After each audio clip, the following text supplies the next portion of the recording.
So you're being the responsible pet owner and keeping your dog and cat on flea and tick prevention each month. But then you hear about a news story where these preventives might be causing neurologic problems and seizures. Is it really all that safe for my pet? Let's investigate.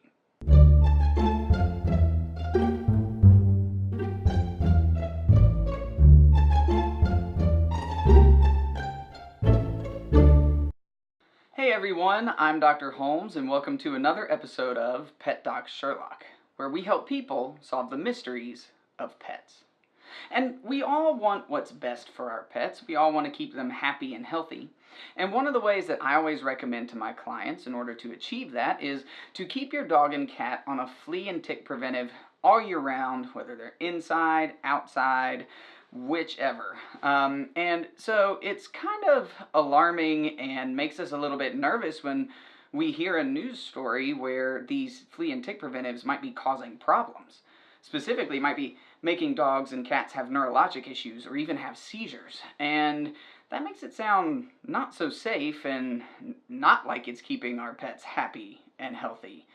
And that's just what happened a few weeks ago. NBC News released an article talking about a common flea and tick preventive causing seizures, neurologic problems, uncoordinated movement, and how the FDA has released new cautions for pet owners and vets, and are asking for the companies who make these products to put a caution on their label.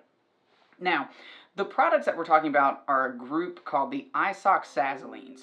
It's a really big long name, but you know them more as products called Bravecto, NexGard, Simparica, and Credelio. They're a fairly new preventive on the market that helps kill fleas and ticks and prevent the issues that those can cause in your dogs and cats.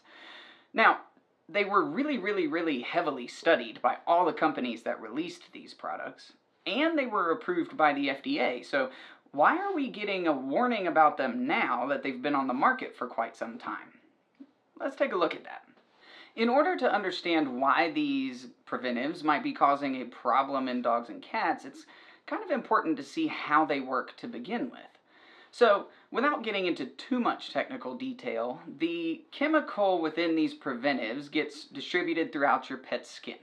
A flea, tick, mite gets on your pet, takes a bite, and absorb some of that chemical. Now, what the chemical does is it binds to receptors within the muscle and within the nerves called GABA receptors and prevents them from functioning appropriately. So, essentially, the parasite just gets paralyzed and dies.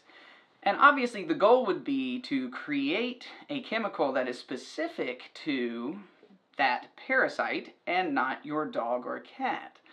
And all in all, the companies were very successful in doing this, and that's why the FDA approved them to begin with.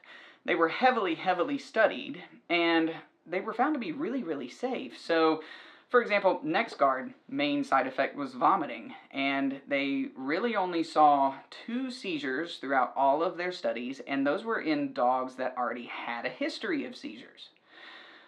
Simparica, same side effect, vomiting. They only saw an issue with neurologic problems, just a little bit of odd neurologic movement, at 3 times the recommended dose.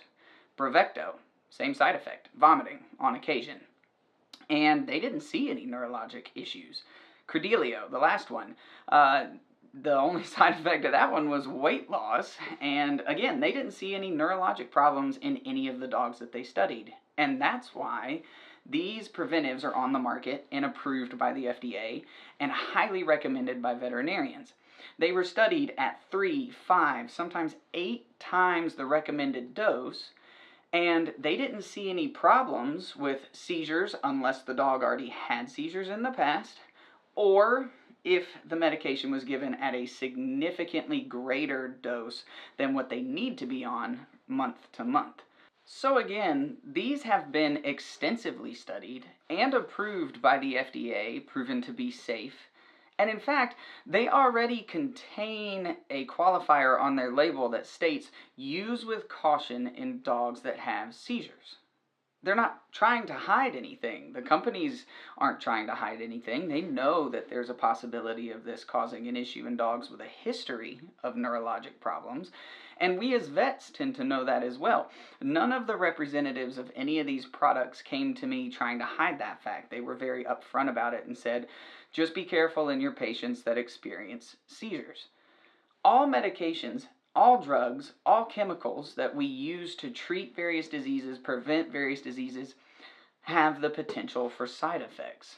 And so what we're seeing in the news right now is a little bit of an overstatement in how dangerous this is, or at least a little bit over dramatized in that they think they found something new and they found something that will shock everyone. And the reality is the way they presented it might be a little bit shocking, but to those that know about these preventives and those that have studied these and those like myself who prescribe these on a regular basis, nothing they've said is anything new, and nothing makes me any more nervous or cautious than I already was because of what was told to me by the research done to release these preventives. So when it comes down to it, my dog is on one of these products. I'm not going to say which one because I don't want to, have anybody's opinion changed from one to the other. They all work very well, and I love that they cover both fleas and ticks. I'm from North Carolina. We have a huge problem with both, and as we enter into October and it's still 90 degrees outside, we're still going to see a huge problem with both. So my dog is on one of these, and I have no intentions of changing that. But I completely understand asking the question that if these chemicals that we use, in a good and safe way, but they're chemicals nonetheless, if these chemicals that we use have the potential to cause a problem, have a potential to cause seizures, then why even use them in the first place?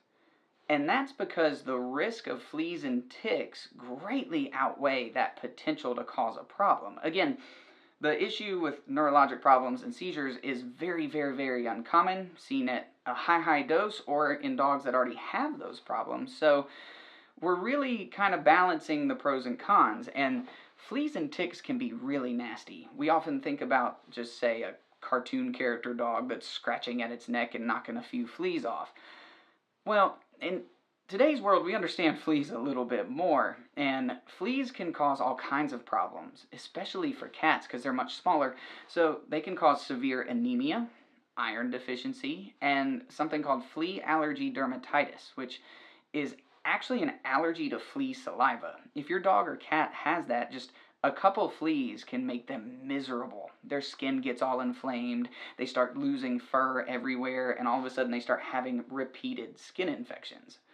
So that already doesn't sound great, but there's a whole list of things that fleas can carry. I can't even remember them off of the top of my head. I'll put a list over here, but some of them include Bartonella, rickettsial diseases, mycoplasma, tapeworms, the plague. Yeah, Black Death.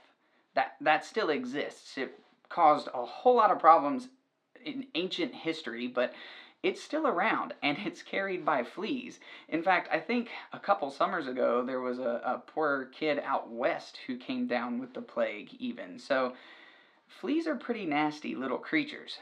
And then there's ticks. Ticks can cause irritation, fever, joint pain, and they can carry a bunch of nasty things too. Rickettsial diseases, babesia, anaplasma, Lyme's disease, Rocky Mountain spotted fever.